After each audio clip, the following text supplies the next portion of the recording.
And today we're talking about the peace of trust. When we can trust in something greater than ourselves, or if we can trust in ourselves, but without ego getting in the way, we have a greater sense of peace. And when we have a greater sense of peace, we have joy.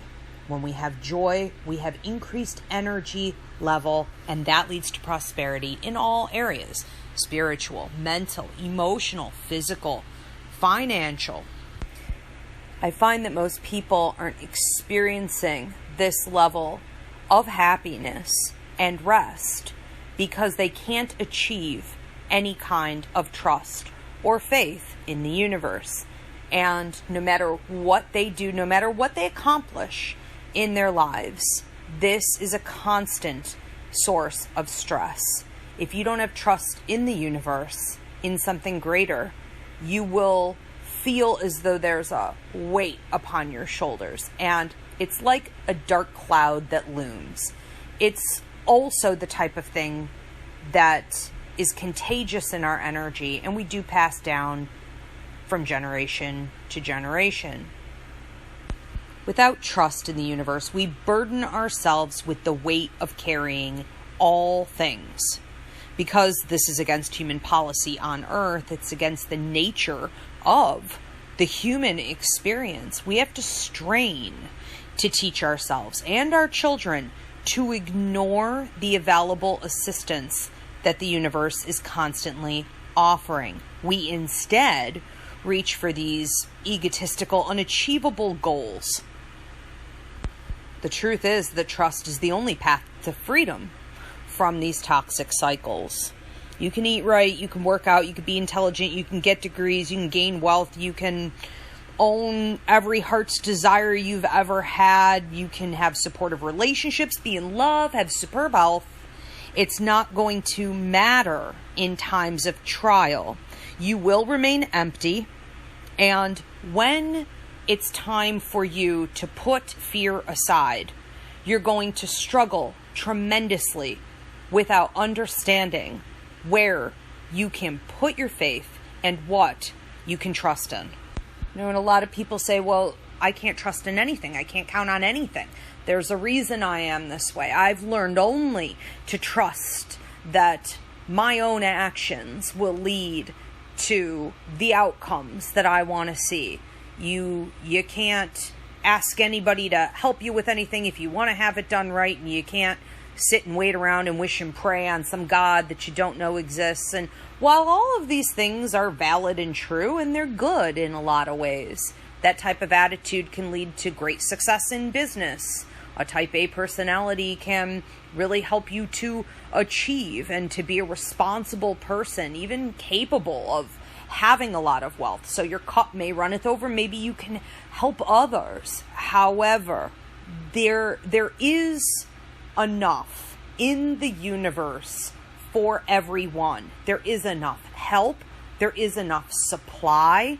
And when we carry those burdens upon ourselves, when we take that responsibility on, we're saying there isn't enough in the universe for me, or I won't get a piece of that cut.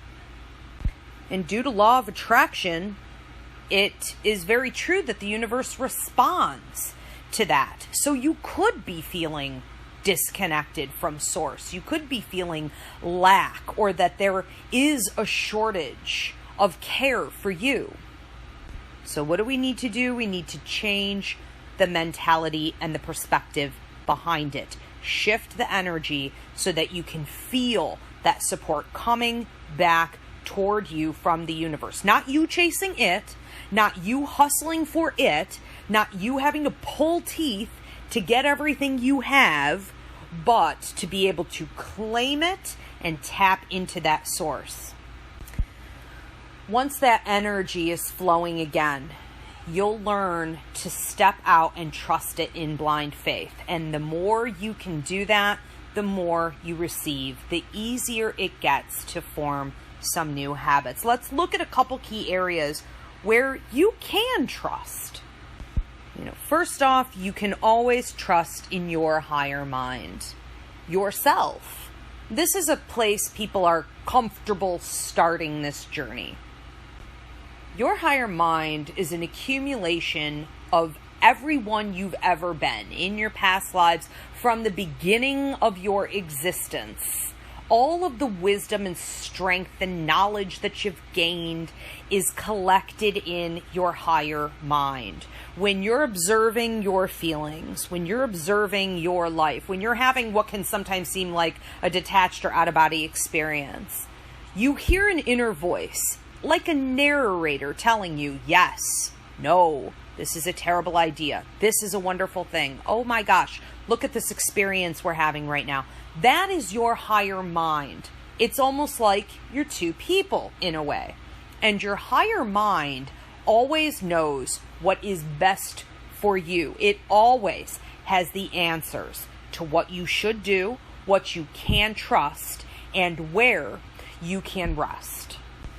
So whether it's in making big decisions about your life or figuring out whether or not you can trust someone in a love partnership, or you have some major, change going on and you just need to tap into a greater sense of peace, you can always turn to your higher mind, sit in silence for 10 to 20 minutes. There's nothing complicated to it.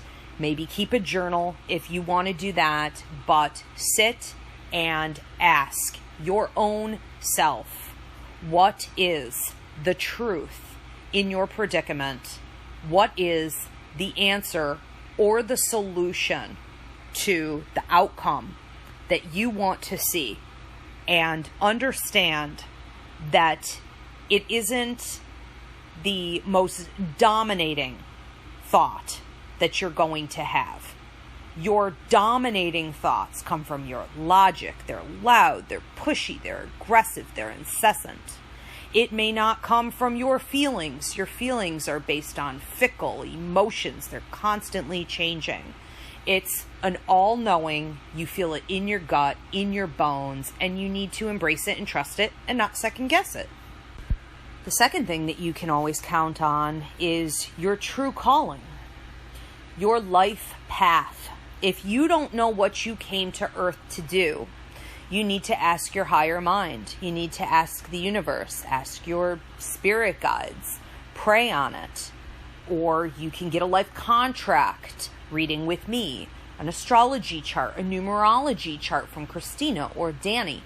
You can look back on who you were as a child, maybe between like 5 and 9 years old.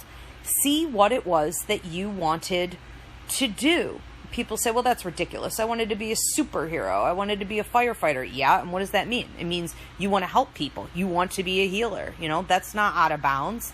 So we need to tap back in with what we came to Earth to do, eliminating all the societal pressures that have been put upon us since childhood to make that almighty buck, or to get that degree, or to reach some type of status. Put that aside and get back to your roots. When you understand your true calling, your life path, what gifts you came here to Earth to utilize and to give out to others, this is where we find ultimate peace, happiness, and wealth. Without this, there's always a hole.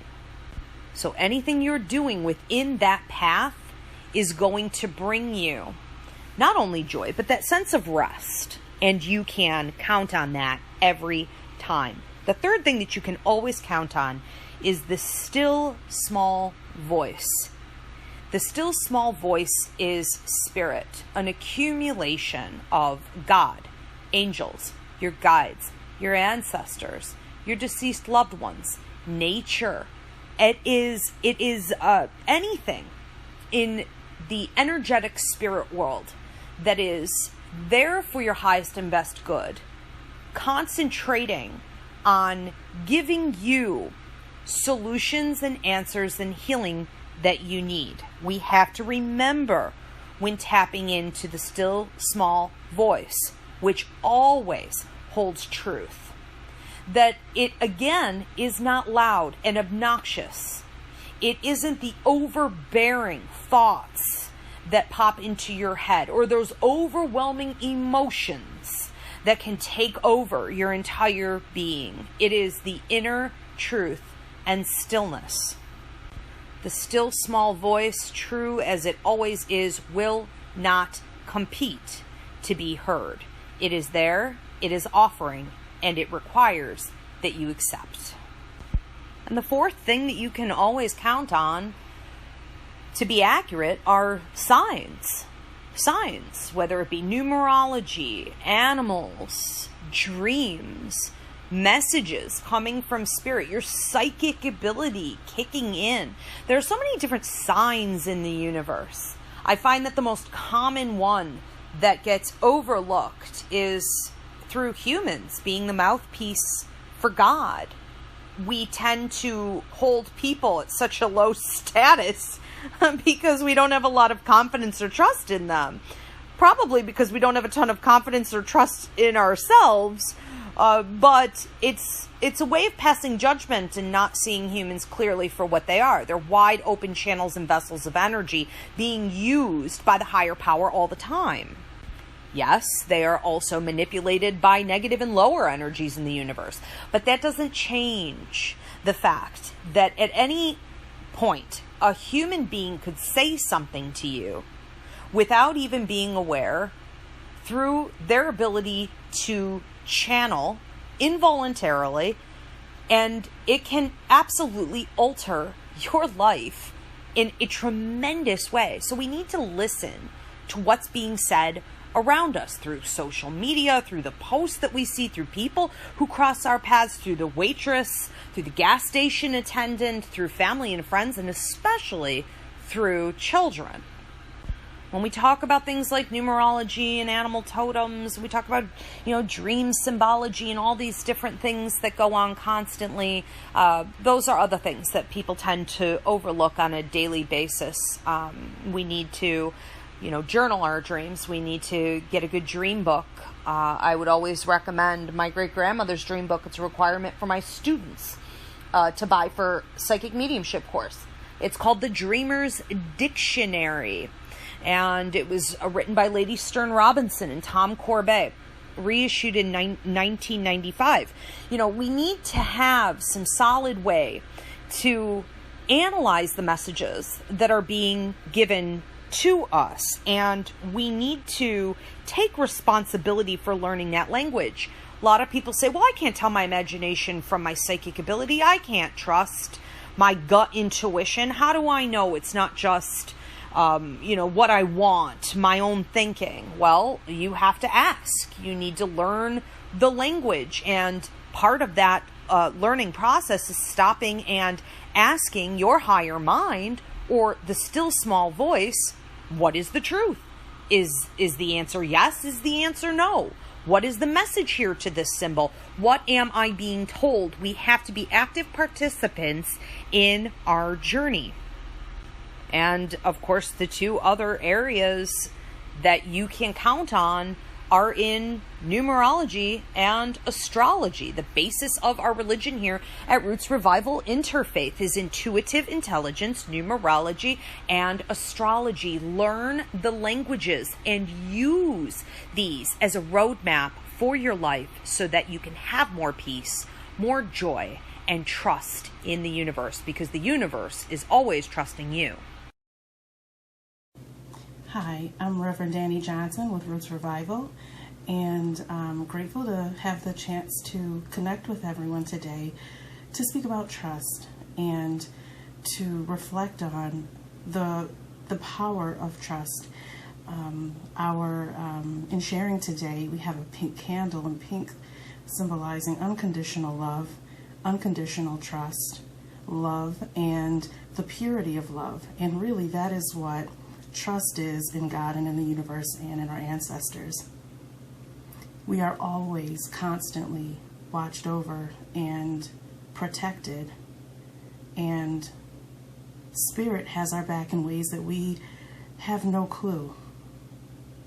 And in those moments when we know that we are meant to walk a certain path, go through certain experiences that will ultimately prepare us for the work that we are meant to do, especially for many of us who are light workers, sometimes that path is a little unexpected. There are things and experiences that we might feel unprepared to be able to deal with. But without those experiences, we wouldn't be prepared to do the work that we promised to do before we got here.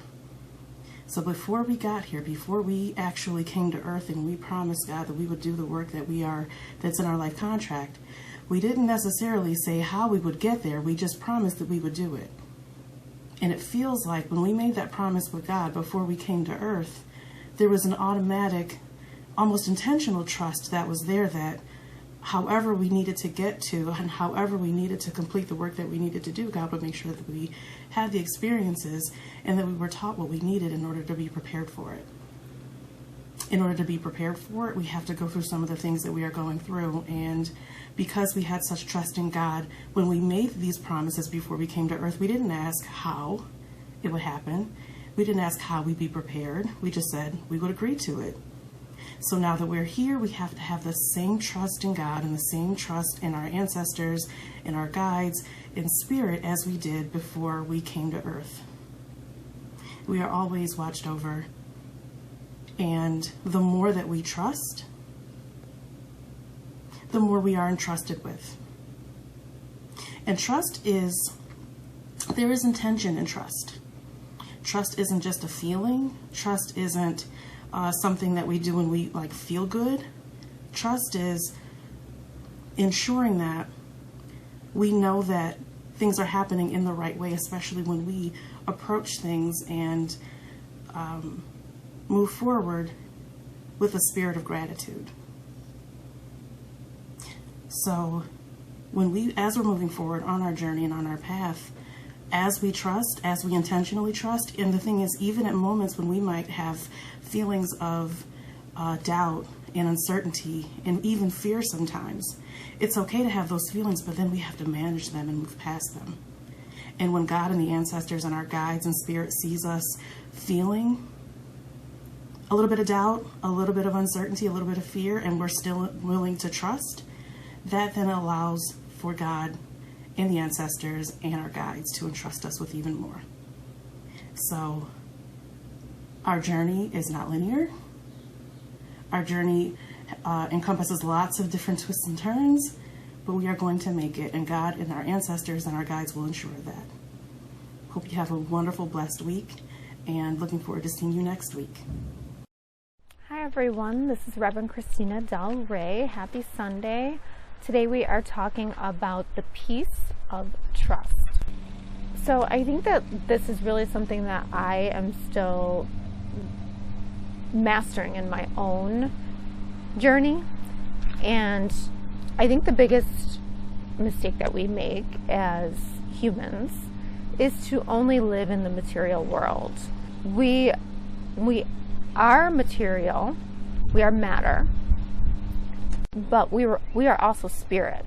So if we don't incorporate that spirit part of us into our lives, we're missing half the experience. And without living with the connection to spirit and the living, we become too dense, we become too material, and it's hard to make changes in the world. So if you know people who are always trying to control their environment, or maybe you are a person who always tries to control your environment, this is going to be a never-ending battle because you can only control so much.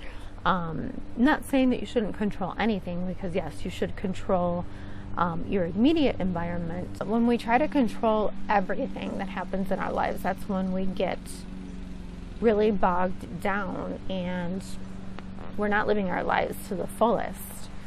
One thing that we know that we have control over is our own actions.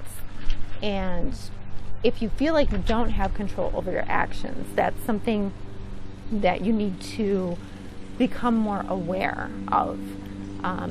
Therapy helps with that, or if you don't want to do therapy, you can, become more present in the moment. You can study yourself. You can try to figure out your triggers, but you are in control of your own karma as far as this life goes. You are in control of keeping your karma clean. So, as you are going in life and making decisions, you need to always think, whatever decision I make, this is going to come back to me. And that will keep your karma clean. But what we don't have control over is what other people do. And I think that we have the illusion a lot of times that we do have that control. And maybe for a while, you might have control over what somebody does, but that will come back to you as well. And you'll realize, there'll be a wake-up call, and you'll realize, I just don't have control of what another person does. I only have control of my actions.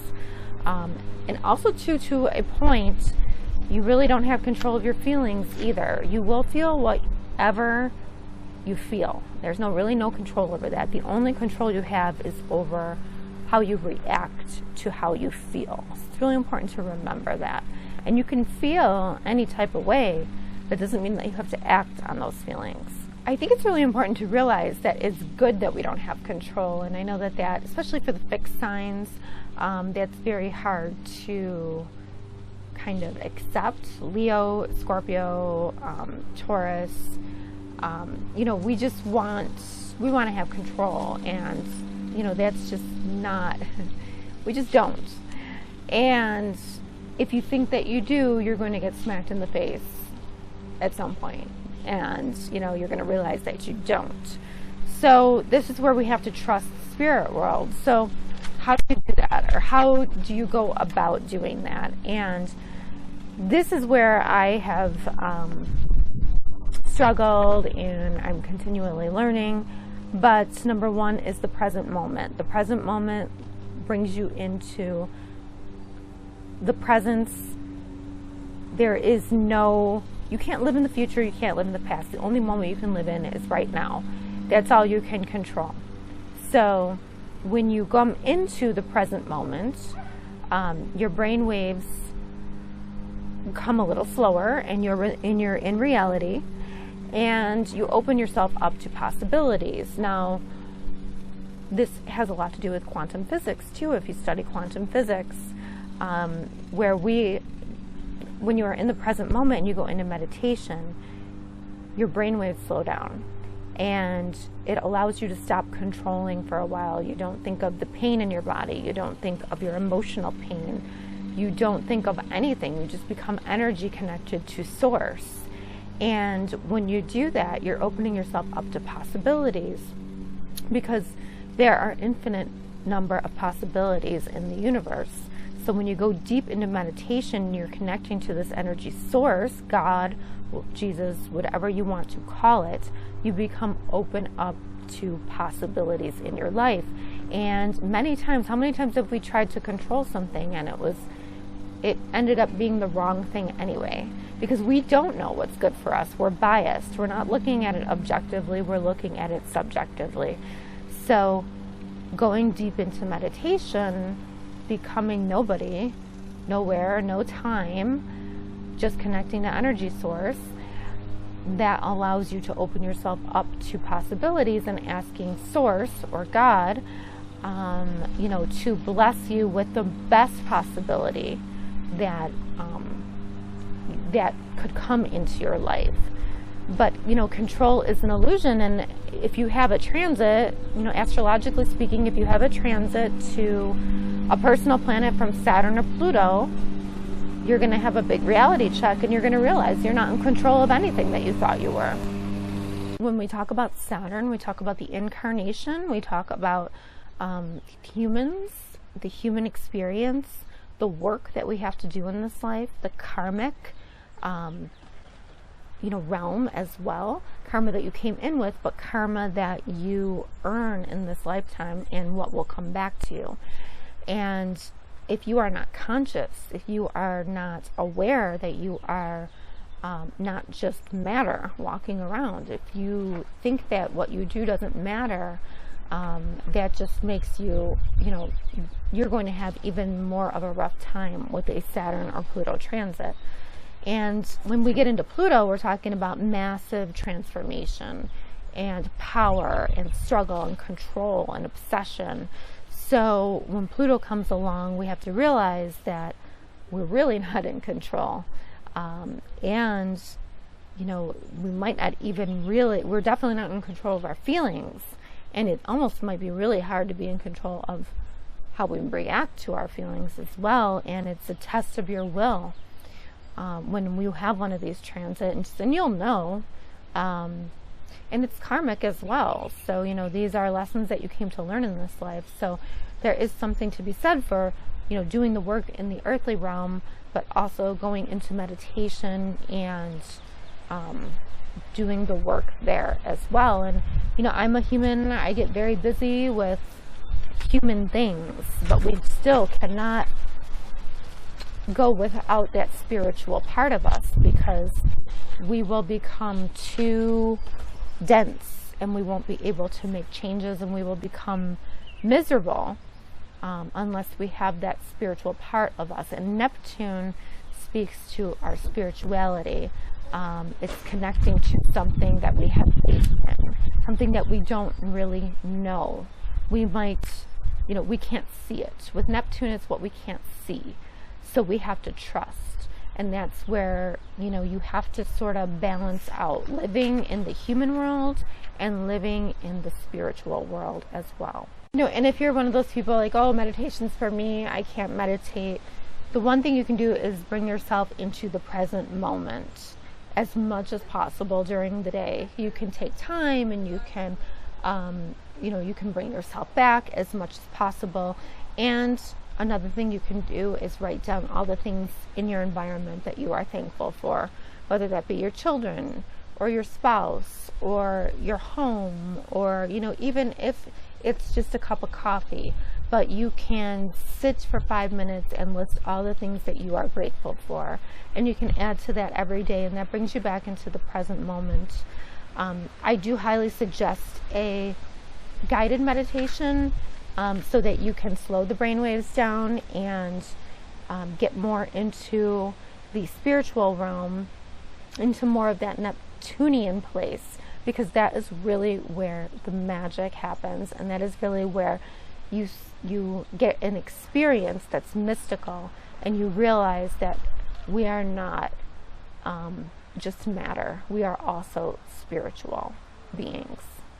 So I guess one way to say this best is, you know, balance your spiritual with your human experiences, and, you know, do your best and surrender the rest to a higher power. And that is really all you can do. But if you have time, sit in nature, sit by yourself, make time to do that, to appreciate what you have around you, and it will begin to make a huge difference in your life. Thanks so much.